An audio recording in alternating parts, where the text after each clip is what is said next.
எப்போதுமே உயர்வு வர வர இடையூறான காரியங்கள் நிறைய வரும். இதை நீங்கள் அறிந்து கொள்ளலாம். நீங்கள் உங்களுடைய வாழ்க்கையில நன்மையை பெறாமல் இருக்கிற வரைக்கும் எதிர்ப்பு ஆள் இருக்காது. ஒரு மரம் காய்ந்து இருக்கும் போது யாருடைய கண்கள் அது மேல் விழுகிறதில்லை.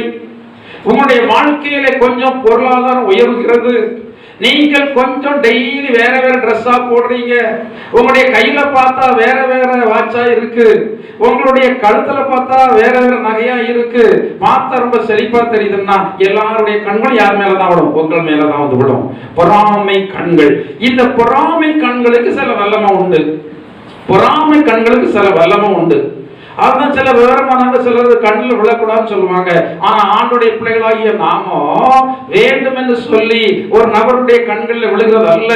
ஆனால் ஆண்டவர் இந்த பொறாமை கண்களும் நம்மை மேற்கொள்ள முடியாதபடி நமக்கு ஒரு சக்தியை தந்திருக்கிறார். ஹல்லேலூயா.